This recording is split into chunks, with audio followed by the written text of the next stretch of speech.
Hey everyone, this is Brianna, and this week I had my wisdom teeth pulled out, so I'm not going to be doing a lot of talking at the moment. I'm really just doing this intro for you, and I am playing a replay of an interview I did with my friend Tyler Phillips last year from Dreamworks Animation. And just so you weren't confused, I didn't have this podcast at the time, so when you hear the intro, you're going to hear it for my former blog, which was the artsybrie.com, or the artsybrie blog, something like that. And I will be back to my normal recording schedule next week with a new episode from Robert, who is in video editing.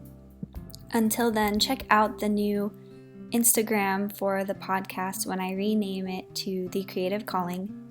You can check out the Instagram at creative.calling, and you will see some pretty fun 15-second clips of the best clips I have from the podcast so far. Thanks for supporting the podcast. Hey everybody, you're listening to the artsybrie.com blog, and today I have Tyler Phillips with me from Dreamworks Animation. What's up, Tyler? Hello. So, Tyler, can you tell me a little bit about what you do now, and how long have you been at Dreamworks? I'm a character animator, which means I just animate the characters in a shot, which is kind of like being an actor in the film, except there are multiple animators working on a single character. And I've been at DreamWorks for almost 6 years and professionally animating for nearly 7. Okay, awesome. Well, one of the reasons why I wanted to talk to you today is because I know originally you actually were a graphic design major. So how did you choose the design school that you went to, and what school did you choose? Well, originally, I didn't know what big art school to go to because they were all super expensive and I couldn't afford it. I was kind of known by my family and friends as the one that could draw really well. So I took a bunch of illustration classes at Palomar College in San Diego, and kind of with no real direction, you know. Then I ran across Platt College, which is also in San Diego. However, it was a graphic design school. It wasn't initially what I wanted to do, but I thought I'd check it out anyways. They taught classes in Photoshop and After Effects, and I didn't know how to use a computer at the time, so I was really inspired to learn it. And because I didn't have any career direction with illustration, I thought there were probably more jobs associated with graphic design. And knowing Photoshop and After Effects would probably give me an advantage over just being able to draw really well. I think that's still true. So did you go to school for graphic design? Your degree was in graphic design, or was it in something else? Well, I got my associates in graphic design, but I went to this school primarily to learn programs like Photoshop and After Effects. The classes I learned about fonts and page layout were prerequisites to learning the programs.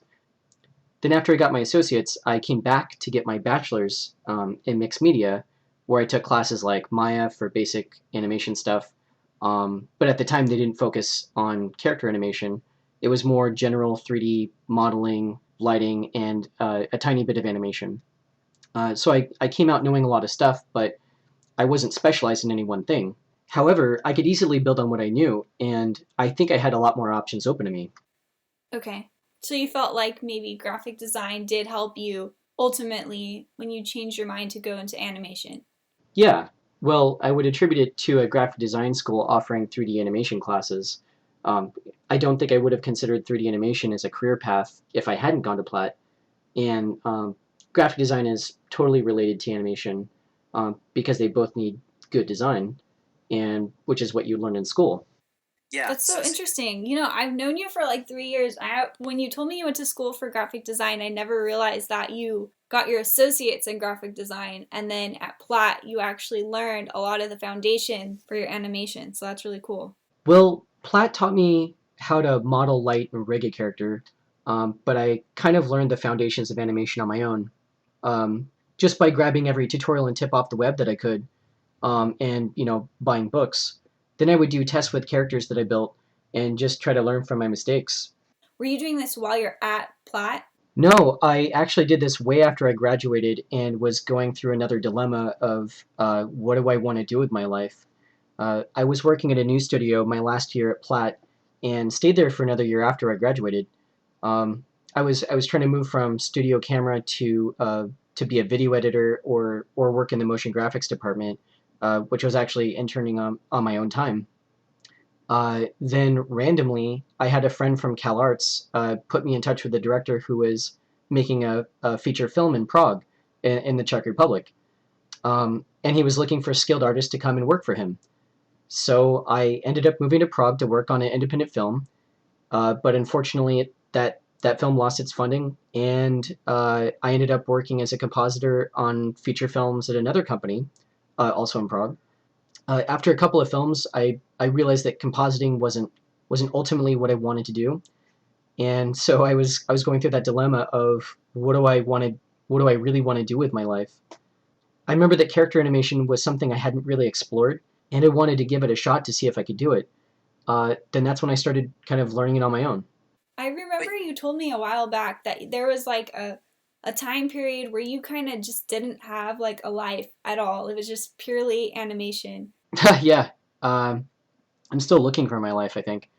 Actually, it was kind of the beginning of that time because I had sacrificed my social life just to get really good at animation and try to start my new career as quickly as possible. And I was motivated by how angry I was to be back at square one, after getting my bachelor's and getting work experience on feature films in Prague. So after I did some animation tests on my own, I discovered a website called the 11 Second Club, where they had monthly animation competitions. It looked like a place I could improve as an animator, and maybe after two or three competitions, I saw that they had a forum to get feedback on your work in progress. So on the forum, they had students and professionals giving free feedback on my blocking and polishing passes. So it was super helpful to see what people thought was working and not working, and it was just a huge learning experience on how to make my animation better. Then after I made those changes and submitted my test for voting, I got second place. Woo! So I should explain, the 11 Second Club is a website that hosts monthly animation competitions. They upload an 11-second audio clip that anyone can download, and then you can animate in any style, then submit that at the end of the month, and then you vote on your favorite animation.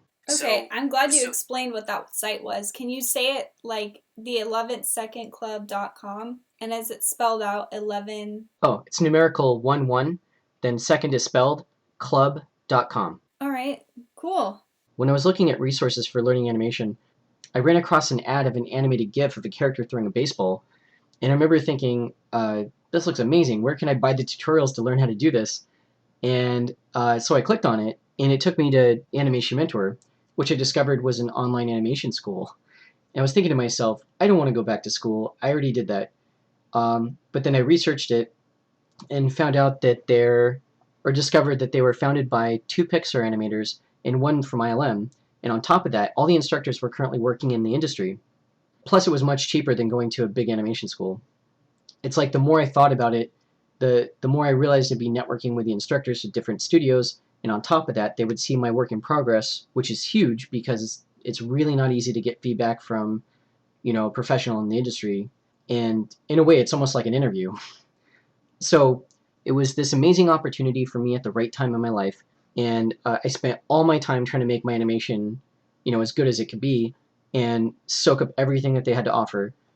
Then one day, my instructor in my dialogue animation class told us that his studio, Blue Sky Studios, was looking for temp animators to work on Ice Age 3.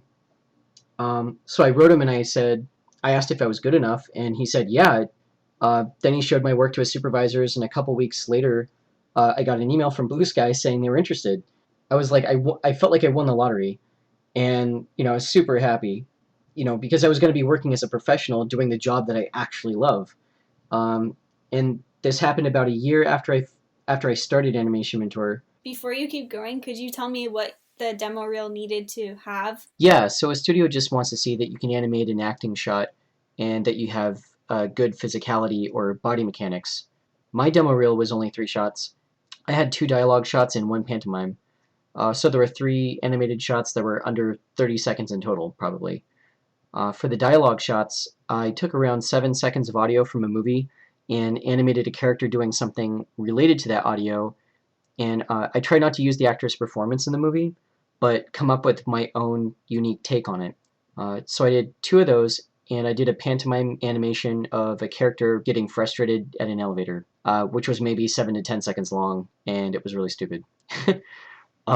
If you did an animated short in school, just take the best clips you animated and make that your demo reel. Then if you want, you can put the short film at the very end of that, because it's important to put only your best work on your demo reel. Don't pad your demo with mediocre shots because the studio will remember you for your worst shot. And don't animate something that's already been animated. You want to stay fresh and original, which is actually really hard to do, but it'll pay off in the end. I remember you told me a while back that a studio is really interested in you being specialized in a very specific niche. Like if you're going to show modeling, only modeling. If you're going to show lighting, only lighting. So you were specifically showing character animation. So the bigger studios want to see that you're specialized in one skill because modeling and lighting are split up into different departments.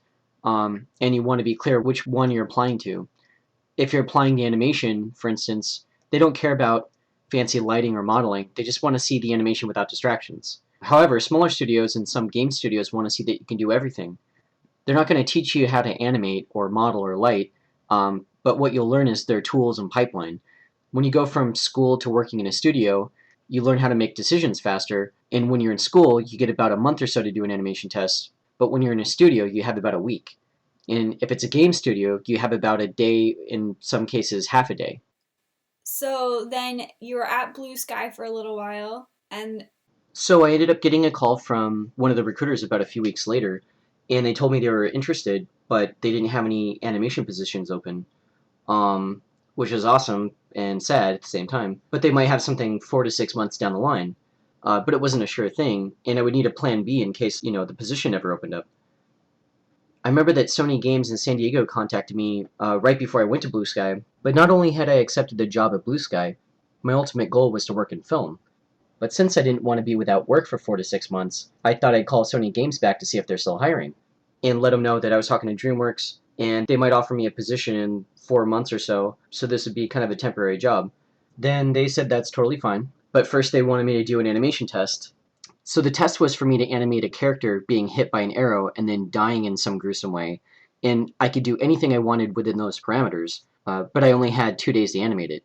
So I came up with this idea that was really too big for what it needed to be, but I really wanted to impress them. So I animated a character running with a sword who gets hit in the neck with an arrow, and it knocks him back a few steps. Then there's a beat where he realizes the arrow's in his neck, pulls it out to look at it, then throws it down, then sort of drunkenly stumbles forward using his sword to prop him up like a crutch. So he finally does this 180-degree spin thing as he falls face down dead. And the whole thing was about 10 seconds long, and when I turned it in, it was about 80% finished. So I turned in a mostly finished animation. It just needed a lot of polish, because in film, you get maybe 2 weeks to do 10 seconds of animation, where in games you get like 2 days. But then after the test, I was told that it was to test my speed because people coming from feature are given a lot more time to work on their shots. so the lesson here is simplicity is better. Well, yeah, simplicity and being able to manage the amount of time that you're given to finish your project is also really important because it lets how simple to keep it. So luckily for me, turning in an 80% finished animation got me in, and I got to work on God of War 3 for about 4 months. Okay, well, is there any way you could give us a short little snippet of what that was like for anybody who's like super into gaming? Oh yeah, you work pretty fast, but it was great because I was forced to make decisions faster, and I think that helped me out a lot when I got to DreamWorks. The people I worked with were super fun and supportive, and I think that's actually really important for your work environment. I think that's true even in graphic design. I was really lucky to work in a really cool office where I had a lot of really cool people around me. Yeah, definitely. All right, so the big moment, when do you get to DreamWorks? Yeah, so it was about 4 months later, and I had just wrapped up on God of War 3 when I got a call from DreamWorks about a open character animation position for the film How to Train Your Dragon. And I love that movie. That's when I knew we had to be friends, is when you told me that. Really? Wait, did I know you then? No, you told me about 3 years ago. Oh, okay. But you told me you worked on that movie, and that's when I knew. Yeah, working on How to Train Your Dragon was probably the best experience I've had working on any project or film before or since. Like, the energy of the people working on the film was so positive, and we knew it was going to be great, so everyone brought their A game. Working with the directors Chris and Dean was a dream of mine, and seeing the final animation with the music for the first time, everything was just perfect. And now, 8 films later, I'm working on Kung Fu Panda 3. Woo! So I had a question about animating characters. Do you ever get stuck with any one character, or do they just pick your scenes based off of your abilities? Yeah, so every film has a different way of running things. Some films you'll work on a team with a supervisor that focuses on one character through the film. However, when you have 2 or more characters in the same shot, you would just animate them all. And in other films, you won't have character teams. You'll animate any character in the shot, but there'll be a single person called a character lead that you would go and talk to if you had that character in your shot. And sometimes you get shots because you're known for being really good at action or drama or comedy. I think as a professional animator, you want to be good at everything. You should always have the mentality that whatever they give you, you're just going to knock out of the park. Even if you're doing the smallest shot, you just want to do the best job possible. Yeah, can you talk about that, your progression as an animator starting at Dreamworks and then where you are now? Well, my progression from being a temp animator at Blue Sky was getting small shots like reaction shots or quick action shots, to then, after proving myself, getting cast on something a little bit more juicy like a small dialogue shot. And at DreamWorks, they don't really have temp animation positions. So when I started, I was immediately given good shots right out of the gate. Really, because every film is different, there's different amounts of trust that you're given from your supervisors that you're working with for the first time. So it can take a lot of time to build up a reputation, so you get that trust from the beginning of a new film. Okay, so is there anything that you learned from design that you applied to animation? Yeah, design is a huge component in animation. We use all the design elements like composition, silhouettes, we're aware of tangents, the relationship of shapes, negative space, appeal, angles that apply danger or safety. That basic theory you learn. Yeah, like the flow and the pose of the character, the line of action, the flow and the composition to direct your eye. You know, animation is a combination of design, mechanics, and acting, and every frame is handcrafted to communicate the story visually. Okay, I actually have another question. So, what advice do you have for students who feel like they may have, like, when you started, you feel like maybe you went to school for something and then you didn't like it? How do you recover from that? Well, yeah, I think it's better to do something than nothing. If you're wondering what to do and you say to yourself, I don't know what to do, I guess I'm just going to sit here and do nothing. That's such a good point. Yeah, so for me, I didn't ultimately know what I wanted to do for career, but I knew that I loved drawing and I've been drawing my whole life. So I started with illustration, you know. Then when I started thinking about what kind of job I wanted to get, I started looking into graphic design, and which led me to Platt. Then at Platt, I learned how to use a variety of computer programs. Um, so I was in the ballpark of what I wanted to do eventually, even if I didn't jump into animation straight away. And all of these things sort of led me into animation. And I'm glad I did all these other things because my knowledge is so much broader. And I know I didn't like editing or compositing or motion graphics as much as I loved animating a character, because it's just sort of a discovery process. I think if you don't know what to do, just do something that's in the ballpark of what you love, and you'll just find it. Just start doing something because What's something that students could do now? Like maybe they're in school for graphic design now. What's something, an easy step they could take to learning animation, the foundations of animation? an easy step would be you could go online and search for the principles of animation, which are the 12 principles that every animator lives by. But those are just the principles, and you can download some free animation books, that are chock full of like amazing animation information. And the website's called animationtipsandtricks.com.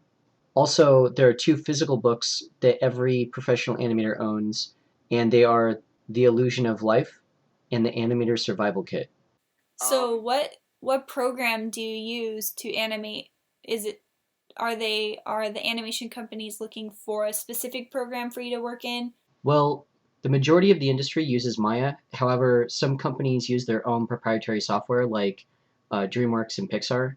Knowing Maya would be really helpful to get into companies like Blue Sky, Disney, or Sony.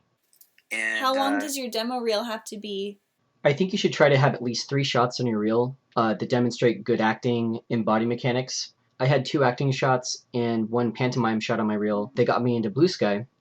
You really only want to put your best work on your demo reel. Don't pad it with work that's mediocre. Just show your best stuff. Because your demo reel is your ticket into the industry, having a big art school name on your resume isn't going to get you in, because if they see you into a big art school, they're going to watch your demo reel to see if you're any good. Some animation companies accept self-taught artists, right? Absolutely. There's self-taught artists all over the industry. There aren't many of them, but they exist. Victor Navone, for instance, is an animator at Pixar, and he's also a self-taught animator. He actually has an awesome website with tutorials and other animation goodies you should check out called navone.org. How do you spell that? NAVONE.org. So, would you say when you're building your demo reel to just look at some of your favorite animators to get a feel for what style they have that you could incorporate in your own style?